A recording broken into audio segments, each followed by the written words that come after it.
NATO, 2 days apart from my battle buddy, so it's good to see him this morning. Donc je suis ravie de vous voir, Monsieur le Président, aujourd'hui. Where there was a historic outcome. I want to start with that. Le résultat a été historique. Je voulais dire ça tout de suite. Il y a beaucoup d'informations, beaucoup de choses qui se sont déroulées. Mais souvent, les moments historiques partent au volo. Mais hier, ce qui a été accompli, ça a permis de changer la donne. La responsabilité de l'Europe dans l'OTAN a été accrue. La plupart des personnes pensaient que ce serait impossible. Il a dit que l'OTAN devait payer. Ils ont commencé au premier trimestre. Et là, au deuxième trimestre, ils ont accéléré leur paiement. 32 pays de l'OTAN se sont engagés à dépenser 5% de leur PIB à la défense, à investir dans l'alliance de l'OTAN. Donc j'espère que tous vos médias, vous allez trouver le temps de saluer ce changement historique dans la sécurité. Il y a d'autres présidents qui en auraient parlé, qui avaient essayé de le faire, mais c'est Trump qui l'a fait. C'est une énorme réussite. Et donc je suis là ce matin parce que quand on cherche des scandales tout le temps, quand on essaye de trouver des petits recoins, des histoires à raconter, eh bien, je pense que les médias passent à côté des moments historiques. Vous passez à côté des moments historiques, tels que ces 5% de l'OTAN. Moi, j'aurais bien aimé qu'il y ait des caméras hier. Vous auriez entendu les présidents des autres pays qui regardaient le président Trump et qui disaient « Cela n'aurait jamais été possible. Cela semblait impossible il y a 5 ans, il y a 2 ans, il y a 8 ans. Mais là, nous sommes là grâce à votre leadership, grâce à vos qualités de chef. » Si vous leur posez la question, c'est ça qu'ils vous le diront. Mais si vous cherchez des scandales, eh bien, vous passez à côté de ces moments historiques. Par exemple, les niveaux historiques de recrutement dans l'armée, la force navale, etc. Alors peut-être qu'il y a quelques erreurs par-ci par-là, mais parce que c'était Trump, parce que c'était lui le commandant en chef, eh bien, les médias ne veulent pas en parler. Et donc, pour le moment, ce qui nous intéresse, c'est les frappes en Iran, qui ont été une réussite énorme. Le président Trump a dirigé une opération militaire qui était la plus complexe et la plus secrète dans l'histoire. Cela a été une réussite énorme qui a eu pour conséquence un accord de cesser le feu et qui a mis fin à la guerre de 12 jours. Alors, il y a beaucoup de discussions. Qu'est-ce qui s'est passé? Qu'est-ce qui s'est passé? Prenez du recul. C'était une action militaire décisive. Et grâce à cela, le président Trump a créé les conditions qui ont permis de mettre fin à la guerre.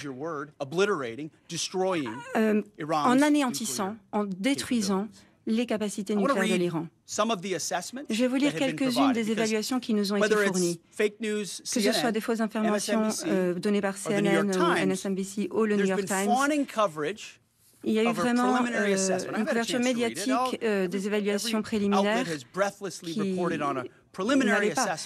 Alors, je l'ai lu, cette évaluation préliminaire. Je la regarde là, je l'ai sous les yeux. Alors, je vous répète, c'était préliminaire. 1 jour et demi après les frappes. Et par écrit, il admet, cette évaluation admet que cela requerra des semaines avant d'obtenir des preuves. Il souligne également qu'il n'y a pas de coordination avec les autres agences de renseignement, que le niveau de confiance de ce rapport précis est faible. Il y a des lacunes dans les renseignements, c'est dit dans le rapport. Il y a beaucoup d'hypothèses qui sont faites. Vous savez ce que c'est une hypothèse? Ça veut dire que tout repose sur une petite hypothèse et que si cette hypothèse est fausse, tout le reste est faux. Ce rapport préliminaire parle de dégâts sévères. Alors, il a fuité parce que quelqu'un avait probablement un agenda politique qui voulait montrer que cette frappe historique n'était pas une réussite. Alors, je vais vous lire des extraits. Voilà ce que d'autres disent. La DIA, l'agence de renseignement, dit que ce rapport préliminaire a un niveau de confiance faible et va continuer à être peaufiné au fur et à mesure des renseignements qui nous parviendront. La frappe des États-Unis dévastatrice à Fordo a détruit les infrastructures critiques du site et a rendu les installations d'enrichissement inopérables. Est-ce que ça s'est sorti dans le Washington Post ou dans le New York Times ou à CNN? Est-ce que vous avez cité ça? Une autre, des Nations Unies. Voilà le chef de l'AEA ce matin. Raphaël Grossi. Les États-Unis, Israël et les États-Unis, par leurs frappes, ont causé des dégâts énormes au site nucléaire iranien. Ne me croyez pas? Et qu'est-ce que vous pensez là du chef d'état-major? Je peux dire que l'évaluation que nous avons endommagé le programme nucléaire de façon significative et nous l'avons retardé de plusieurs années, je répète années. Le ministre des Affaires étrangères iranien, le porte-parole, nos installations ont été gravement endommagées. C'est sûr, je crois que c'est la vérité. Le directeur de la CIA, la nuit dernière, la CIA peut confirmer qu'un ensemble de preuves crédibles confirme que le programme nucléaire iranien a été sévèrement endommagé par des frappes ciblées. Ceci inclut des preuves nouvelles de sources historiquement fiables. Donc c'est différent du rapport précédent dont on parlait, dont on disait qu'il avait un niveau de confiance faible.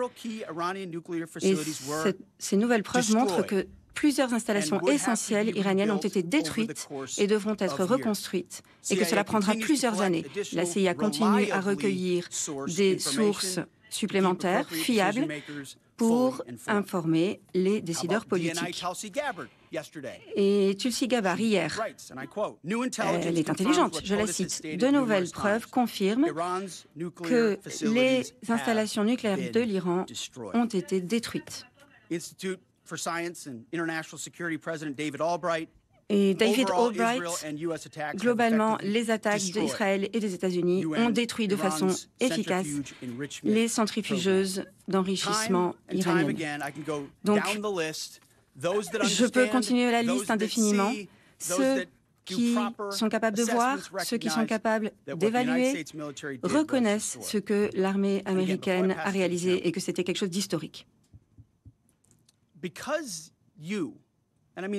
Alors, parce que vous, et je m'adresse à vous, la presse, vous, le cœur des médias, parce que vous vous battez contre Trump, c'est dans votre ADN, c'est dans votre sang, vous bouillez contre lui.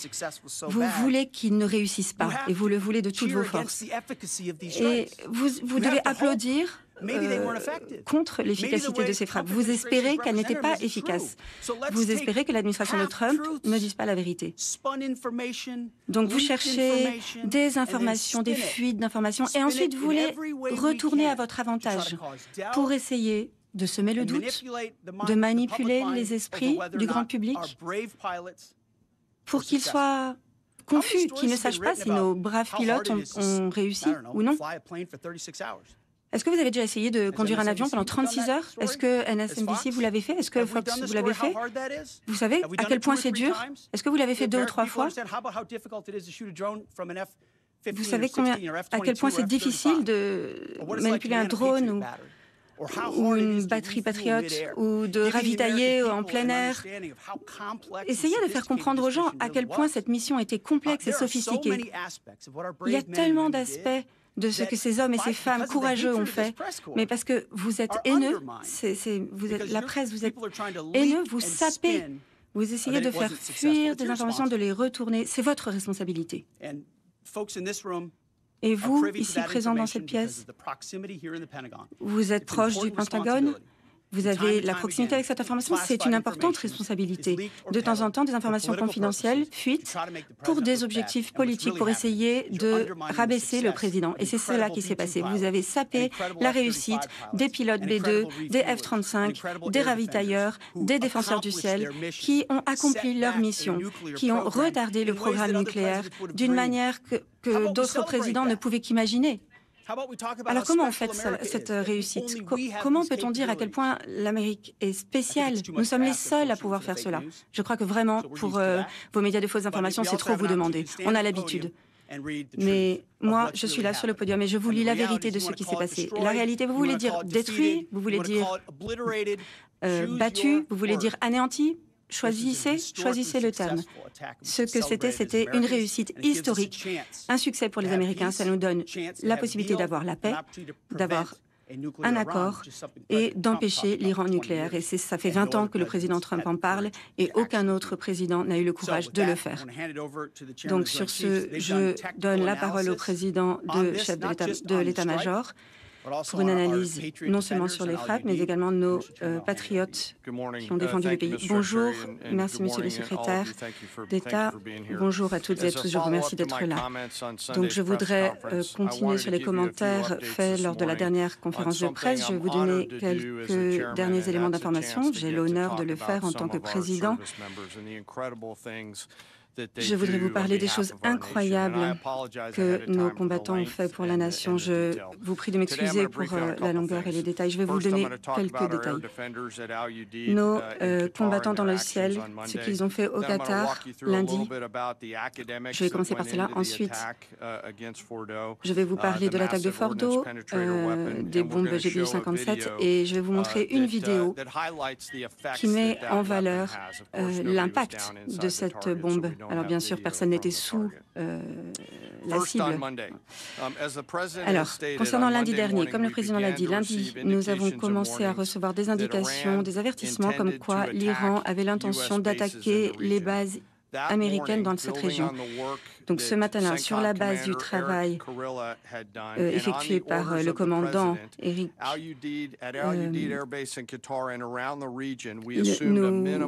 nous avons donc mis en place une posture minimale de force. La plupart du personnel a été évacué de la base pour étendre le périmètre de sécurité.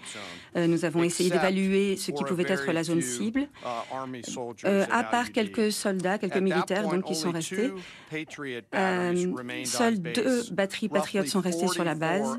Environ 44 soldats américains chargés de la défense de l'intégralité de la base,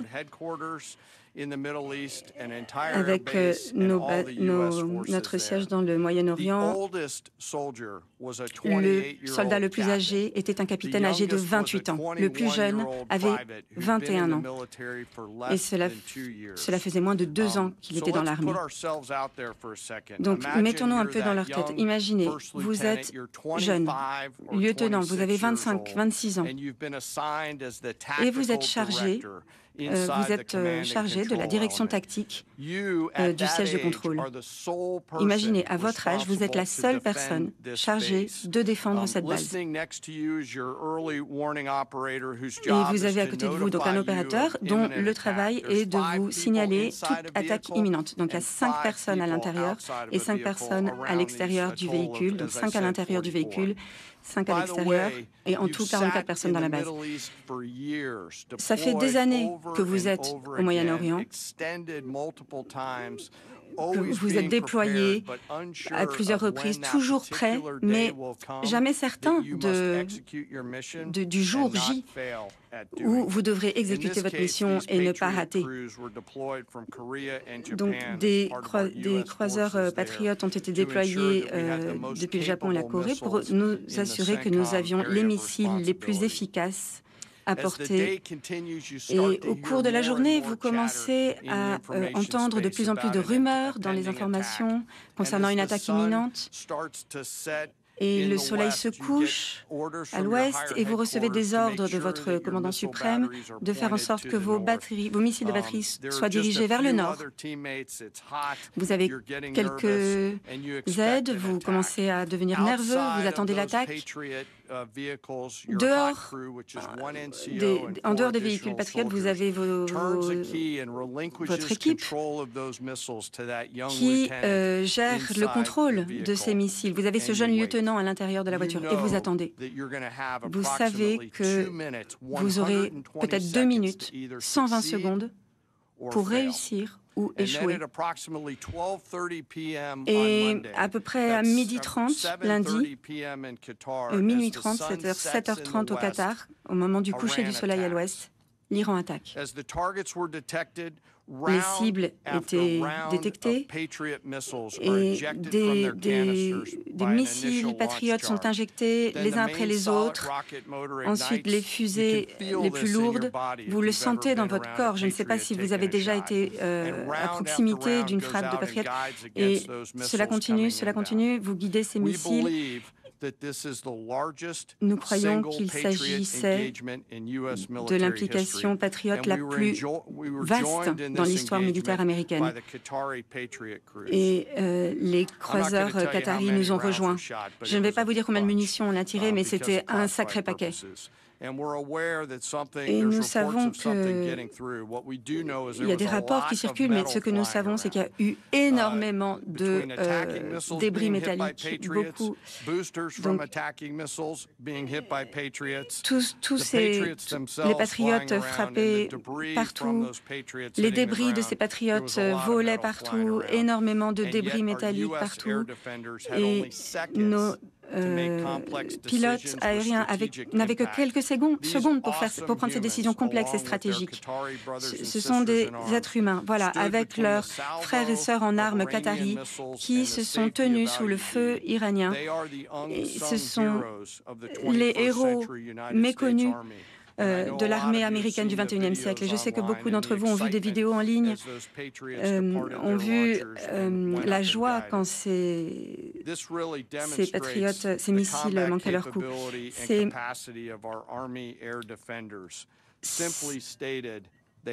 Pour le dire tout simplement, ils ont vraiment tout écrasé. Ils ont tout écrasé sur leur passage. Donc, je vais vous montrer un peu cette bombe GBU-57, cette arme à pénétration massive. Alors, je vais vous dépeindre un peu le tableau. Il y a une organisation aux États-Unis qui s'appelle l'Agence pour réduire les risques de menaces. Cette agence fait beaucoup de choses pour notre nation et ce sont les experts mondiaux pour déterrer les cibles sous terre. Les agents de cette agence ont eu des rapports sur quelque chose qui se passait en Iran. Pour des raisons de sécurité, je ne vais pas partager le nom de ces officiels, de ces hauts gradés qui ont reçu, donc qui avaient eu accès à ces photos et des renseignements de ce qui ressemblait à un projet de construction énorme. Et donc sa tâche a été d'étudier ce site, de travailler avec la communauté de renseignement pour essayer de comprendre ce qui se passait là-bas. Il a été rejoint par des aides supplémentaires et pendant 15 ans, cet officier et cette équipe n'ont fait que vivre pour cette cible de Fordo. Un composant essentiel du programme nucléaire iranien. Ils ont étudié la géologie, ils ont regardé comment les Iraniens extrayaient la terre, construisaient tous les matériaux utilisés, les matériaux de construction, d'où les matériaux venaient. Ils ont regardé tout le système électrique, les ventilations, le système de contrôle de l'environnement. Chaque aspect de l'équipement qui entrait ou sortait, ils ont littéralement rêvé de cette cible la nuit dans leur lit. Ils y pensaient tout le temps, en allant au travail, en rentrant, et ils savaient dès le départ ce à quoi cela servirait. On ne construit pas une structure, un bunker, un complexe de bunkers sous terre à plusieurs couches avec une telle quantité d'équipements dans la montagne pour des objectifs pacifiques. Ils ne pouvaient pas en parler avec leur famille, ni leurs femmes, ni leurs amis, ni leurs enfants. Mais ils continuent à s'accrocher à étudier. Et au cours, ils ont compris qu'on n'avions pas d'armes qui pouvaient de façon adéquate frapper et détruire cette cible. Donc ils ont commencé à travailler avec le secteur industriel, d'autres tacticiens pour mettre au point le GBU-57. Ils l'ont testé à plusieurs reprises, ils ont essayé différentes options. Ils ont fait au moins des centaines de tests en utilisant des simulations d'armes, de cibles pour un seul objectif, pouvoir détruire cette cible quand notre nation le déciderait. Ensuite, en juin 2025, voilà, plus de 15 ans après le début de ce travail, le téléphone a sonné et le président des États-Unis a ordonné qu'ils aillent justement frapper cette cible pour la détruire. Et hier, j'ai eu le grand honneur et privilège de passer un peu de temps avec ces deux représentants de cette agence qui ont consacré autant de choses. L'un d'eux m'a dit « Je n'arrive même plus à comprendre. Ma tête, mon cœur est empli de fierté d'avoir été d'avoir fait partie de cette histoire et de cette équipe. Alors nous les remercions, nous remercions aussi vos familles. L'opération Marteau de Minuit était une combinaison de ces 15 ans de travail incroyable réalisé avec tous ceux qui ont construit ces armes, qui les ont chargées. Et avant de vous montrer cette vidéo, je vais vous parler un petit peu des simulations des capacités des armes, le weaponeering, ces simulations numériques pour évaluer les dégâts causés par une arme. En fin de compte, il s'agit de déterminer quelle est l'arme appropriée pour atteindre l'effet désiré et le maximum de destruction sur la cible. Dans le cas de Fordo, cette agence a compris de façon certaine quels étaient les éléments de la cible requis qu'il fallait détruire. Et l'arme a été planifiée et faite pour s'assurer que cela serait effectif. Au début de sa mise au point, il y avait tellement de docteurs qui travaillaient sur ce programme, qui faisaient la modélisation, des simulations. Il y en avait tellement que nous étions les plus grands utilisateurs des méga ordinateurs aux États-Unis. C'était nous les plus grands utilisateurs de ces super ordinateurs. Donc, je vais vous parler de ce GBU 57. Vous savez que c'est une arme de 13 tonnes qui ne peut être lancée que par les B2. Elle est faite d'acier, de charge explosive. Chaque arme est programmée pour atteindre un effet particulier au sein de la cible. Chaque munition avait un angle d'impact unique. Et avec un système qui dit à l'arme quand est-ce qu'elle doit fonctionner. Plus le délai est long, plus l'arme va entrer profondément dans le sol. Donc à Fordo, vous voyez ces 3 trous dans le sol. Vous avez le tuyau d'échappement, les tuyaux d'évacuation. Les États-Unis ont décidé de frapper ces 2 tuyaux de ventilation que vous voyez sur le graphique principal comme étant le point d'entrée principal dans la base. Dans les jours qui ont précédé l'attaque contre Fordo, les Iraniens ont essayé de recouvrir ces ventilations de ciment pour essayer d'empêcher une attaque. Je ne partagerai pas les dimensions spécifiques qui ont à voir avec le ciment, mais nous savons quelle dimension ce revêtement en béton avait. Ce revêtement a été enlevé par la première arme et le premier conduit d'évacuation a été mis à découvert. Les armes 1, 2, 3, 4, 5 avaient pour tâche d'entrer dans l'évacuation principale et de descendre à plus de 1000 pieds par seconde et de faire exploser. La munition numéro 6 était conçue, donc de chaque côté, il y en avait 6 de chaque côté. La munition numéro 6 était conçue comme étant flexible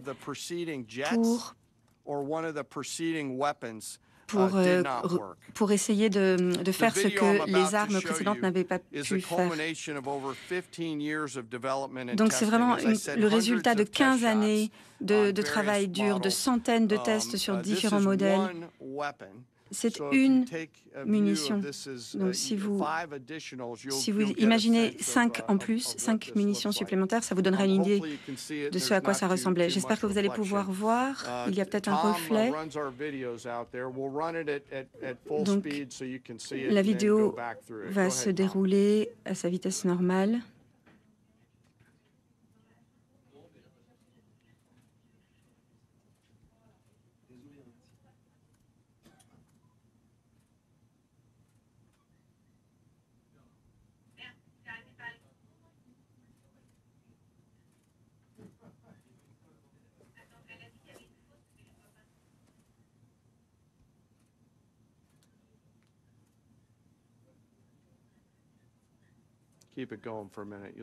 Continuez encore, vous allez voir à l'intérieur de la base.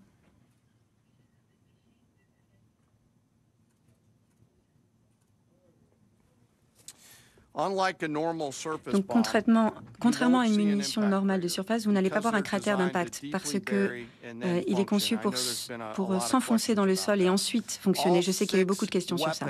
Les 6 munitions de chaque côté de Fordo sont allées exactement là où elles devaient aller. Il y a eu 3 effets qui causent des dégâts, l'explosion, la fragmentation et la surpression. Dans notre cas, le mécanisme primaire dans la base a été un mélange de surpression et d'explosion qui a détruit l'équipement essentiel dans les tunnels. Notre évaluation sur la base de modélisation, il y a eu donc l'explosion combinée à l'impulsion. Imaginez ça fois 6. Autre chose que je voudrais dire à ce moment-là, l'état-major ne fait pas d'évaluation. C'est les renseignements qui le font. Mais voilà ce que nous savons. Nous ne faisons pas d'évaluation post-frappe, mais voilà ce que nous savons. Tout d'abord, les munitions ont été construites, testées et chargées de façon adéquate. 2, les munitions ont été larguées en temps voulu, selon les bons paramètres. Elles ont atteint leur cible. 4, les munitions ont fonctionné comme elles devaient le faire, c'est-à-dire qu'elles ont explosé. Nous savons, grâce à d'autres moyens de renseignement que nous avons pu les voir exploser. Et nous savons que les avions ont vu les premières munitions fonctionner et le pilote a dit « c'était l'explosion la plus brillante que j'ai jamais vue ». Littéralement, on aurait dit que c'était le jour. Donc maintenant, je passe aux bombes croisières qui ont attaqué Fordo. Donc, c'était de la Garde nationale de Missouri. Il y avait cela allait de capitaine à colonel et il venait de la base navale de Nevada. Il n'y a pas de volleyball ou de football dans cette école. Il y avait des aviateurs hommes et femmes sur cette mission et un membre de l'équipage m'a dit, quand je leur ai parlé par vidéo l'autre jour, que ils avaient l'impression qu'ils étaient au Super Bowl. Encore une chose sur ces personnes. Quand l'équipage est allé travailler vendredi, ils ont dit adieu à leurs proches, sans savoir quand ou si même ils rentreraient chez eux. Ensuite, le samedi soir, leurs familles ont compris ce qui se passait. Et le dimanche, quand ces avions sont rentrés à Whiteman, leur famille était sur place, avec des drapeaux, en larmes. Vraiment, j'en ai le frisson, j'ai le frisson. Les équipages nous ont rejoints. Il y avait 4 avions suivis d'une formation de 3. Ils ont survolé Whiteman, la base de Whiteman, fièrement. Ils ont atterri au son des applaudissements de leur famille, dont le sacrifice a été réel. Comme je l'ai dit, il y avait beaucoup de drapeaux, beaucoup de larmes. Un commandant m'a dit que c'est vraiment un moment unique dans la vie de leur famille, qu'ils n'oublieraient jamais ce moment. Voilà, mes amis, voilà ce que les forces armées américaines font. Nous pensons, nous développons, nous formons, nous répétons, nous testons, nous évaluons jour après jour. Et quand il s'agit d'avoir des résultats, nous les avons. Je ne pourrais pas, je suis plus fière que jamais d'être là aujourd'hui. Je suis remplie de reconnaissance de pouvoir vous raconter l'histoire de nos hommes et femmes qui font partie de nos forces armées. Et nos forces restent en grand état de préparation dans la région, prêts à se défendre au moment où je vous parle. Une dernière chose, nos adversaires dans le monde doivent savoir qu'il y a d'autres équipes de dissuasion dans le monde et qui sont prêtes à accomplir leur devoir. Excusez-moi de la longueur de ma présentation. Merci, Monsieur le Président. Merci pour ce travail d'explication. Vous avez le laser? Oui, merci beaucoup.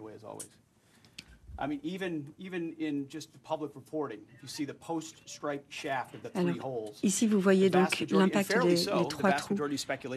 Et la plupart des spéculations qui ont été faites, c'était que c'était les impacts de frappe. Mais vous vous rendez compte que ça, c'est La première munition a enlevé le revêtement de béton et les autres sont descendus dans le conduit central.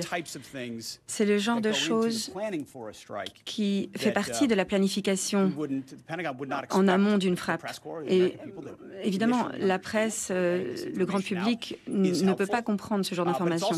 C'est utile, mais c'est pour ça aussi que nous vous demandons un peu de recul, un jour ou deux, pour avoir la possibilité de vous raconter tout cela. Parce que, comme l'a dit Monsieur le Président, les hommes et les femmes qui ont fait cette mission, ils font leur travail.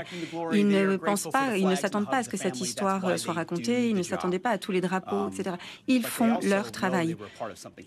Mais ils savaient qu'ils participaient à un moment historique. Nous savons à quel point il s'agissait d'un moment historique. Et le président des États-Unis le sait. Et c'est pour ça que c'est vraiment quelque chose de personnel presque. Quand nous voyons que des informations fuitées sont utilisées pour essayer de rabaisser ce qui s'est passé sans faire preuve de conduite responsable dans l'information, sans laisser les professionnels évaluer et partager l'information eux-mêmes. Si vous avez des questions. Dimanche, vous avez dit qu'une évaluation finale prendra un peu de temps et vous avez dit que l'évaluation post-frappe était encore en attente et qu'il était beaucoup trop tôt de faire des commentaires sur ce qui est encore sur place ou pas. Ça, c'était il y a 3 jours. Qu'est-ce qui a changé? Est-ce que vous parleriez également d'anéantissement? Oui, je vous répète, nous ne faisons pas d'évaluation post-frappe. Je laisse ça à la communauté des renseignements. Mais vous échangez avec eux. Vous avez fait pendant 3 jours? Monsieur, je crois que je vous ai dit... Alors, moi, j'ai expliqué ce qui avait changé. Il y a eu une conduite irresponsable de la part des médias qui ont utilisé des informations qui ont fuité, des informations préliminaires. Quand quelque chose fait fuiter une information, il y a un objectif derrière. Quand vous faites fuiter un extrait d'un rapport confidentiel, une petite portion, pour semer le doute sur l'efficacité de la frappe, et bien vous lancez un cycle. Le Washington Post, le Fox News, CNN, vous lancez un cycle d'information, de couverture médiatique qui remet en question. Donc Monsieur le Président, lui, il ne fait pas de la politique. C'est à moi de comprendre et de traduire et de parler de ce genre. Moi, je peux utiliser le terme anéantir, il peut dire battu, mais nous sommes là pour clarifier ce que ces munitions font. N'importe qui avec 2 yeux et un cerveau peut se rendre compte de la puissance de feu, de la spécificité, que dans cet endroit-là, cette puissance de feu aura un impact dévastateur. Alors hier, j'ai dit, si vous voulez savoir ce qui se passe à Fordo, eh ben, allez-y et prenez une bonne pelle, parce que personne n'est capable d'évaluer. C'est pour ça que les Israéliens, les Iraniens, les Nations Unies ont salué la capacité de ce système et on dit à quel point cela avait été destructeur. Voilà ce qui a changé. Voilà, c'est ça. C'est ça que je voulais dire. Voilà à quel point c'est difficile de gérer. Vous venez de voir une vidéo. Vous voyez de quoi est capable cette munition. C'est là que nous tirons notre confiance. Nous faisons confiance aux hommes et aux femmes, leur capacité. Et nous faisons confiance à vos capacités d'observation pour voir que c'était une mission réussie. Je pense que d'autres agences pourront répondre à votre question. Ils ont plusieurs sources d'informations. Moi, je n'ai pas accès à toutes ces sources. Je vous dirais de vous adresser à ces différentes agences de renseignement. Alors, que ce soit M. Radcliffe, tous ceux dont j'ai lu les déclarations de ce matin, ce sont eux qui compilent les renseignements. Et ils ont dit que les installations nucléaires ont été détruites et devront être reconstruites et que cela prendra plusieurs années. Elles ont été détruites. Monsieur, vous parlez de preuves crédibles pour suggérer que les dégâts à Fordo et dans d'autres endroits étaient... Alors moi, je lisais la déclaration du directeur de la CIA. Donc ils font l'évaluation post-frappe. La CIA peut confirmer qu'il y a un ensemble de preuves crédibles qui indiquent Et ils disent également de nouvelles preuves provenant de sources historiquement fiables. Donc, vous imaginez, c'est le directeur de la CIA. Vous pensez bien qu'il fait attention à sa formulation. On parle de sujets sensibles, top secret, confidentiels. Il a accès à des choses auxquelles vous n'avez pas accès. Et lui dit que les sources qu'il a vues, auxquelles il a eu accès, sont hautement crédibles. Ce sont des sources qui, dans le passé, ont été fiables. C'est ce qu'il dit. Est-ce que vous avez...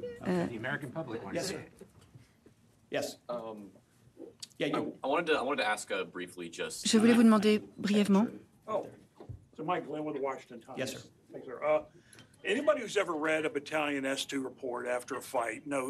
Tous ceux qui ont lu des rapports après les batailles savent que le rapport initial d'habitude se trompe, plus ou moins. Est-ce que c'est ça qui s'est passé peut-être ? Et c'est peut-être que ça donne le temps de réfléchir au processus de diffusion des renseignements.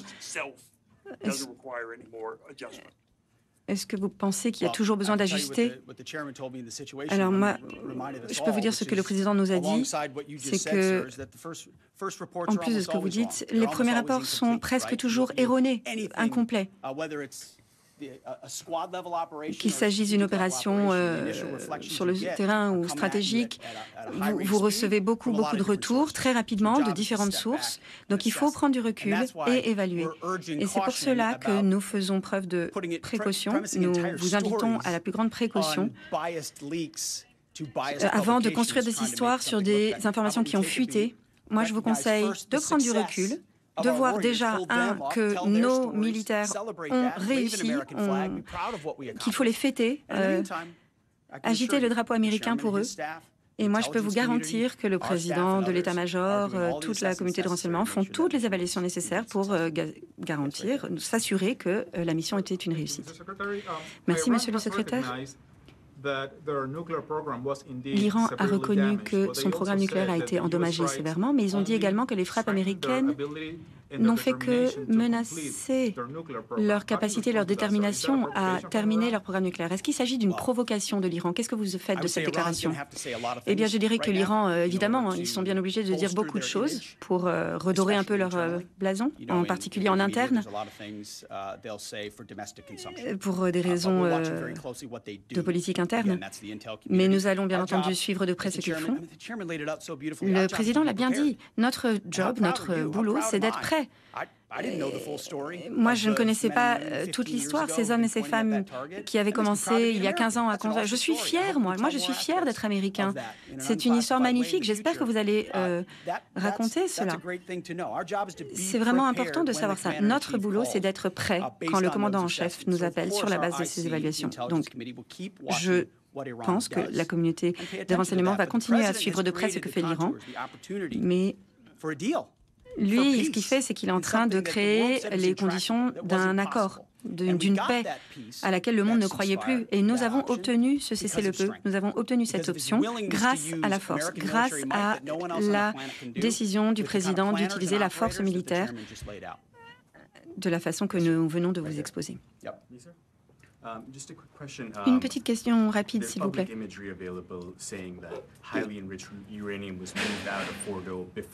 On a entendu dire que l'uranium enrichi a été évacué de Fordo. Est-ce que c'est exact? Et une question aussi pour Monsieur le Président. Est-ce que vous avez subi des pressions pour changer votre évaluation ou donner des renseignements qui soient plus positifs pour notre administration? Et si vous avez subi des pressions, est-ce que vous le feriez? Ah ben non, c'est fait, non, je n'ai pas subi des pressions et non, je ne ferai pas cela. Mon travail en tant que président, c'est de proposer toute une gamme d'options au président et aux autorités nationales en charge du commandement pour qu'ils puissent évaluer les risques je n'ai jamais subi de pression de la part du président ou du secrétaire d'État. Et c'est, voilà, clair. Alors moi, je n'ai absolument rien vu qui pourrait suggérer que nous n'avons pas frappé ce que nous voulions frapper sur ces sites. Il s'agit de l'uranium fortement enrichi. Est-ce que vous êtes certain que tout l'uranium enrichi se trouvait à l'intérieur de la montagne de Fordo, ou est-ce qu'il n'y en avait qu'une partie? Parce qu'il y avait des photos satellites qui montraient que plus d'une dizaine de camions qui sortaient de Fordo. Est-ce que vous êtes certain que cet uranium enrichi n'a pas été évacué? Alors, bien entendu, nous suivons tout cela. Vous faites partie de ce média qui donne des fausses informations. Vous êtes le pire média pour moi. Alors, ces conduits d'évacuation.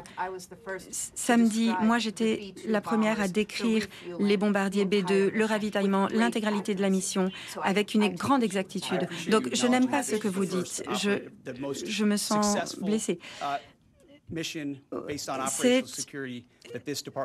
C'est la mission la plus réussie. Effectivement, vous l'avez dit et je vous remercie de l'avoir dit.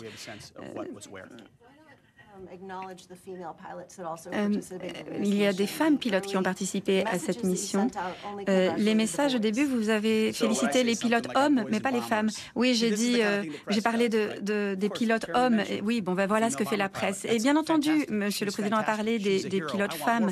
Elle est magnifique, c'est une héroïne. J'en veux plus. Je veux que beaucoup de femmes dans notre pays s'inscrivent dans l'armée. Mais c'est pas parce que j'ai parlé de nos garçons qui rentraient à la maison. C'est une expression, bien entendu. Je suis très fière de nos femmes pilotes, tout comme je suis fière de nos hommes pilotes. Et je m'en fiche que ce soit un homme ou une femme dans le cockpit. Et le peuple américain s'en fiche. Mais c'est votre obsession avec la race et le genre qui vous changez les priorités. Nous ne faisons pas ça. Nous ne jouons pas vos petits jeux. Est-ce que vous pensez que l'uranium a été évacué du site? Alors moi, je n'ai aucune source qui me dit, je n'ai rien vu à ce sujet. Tout nous indique qu'il était toujours là.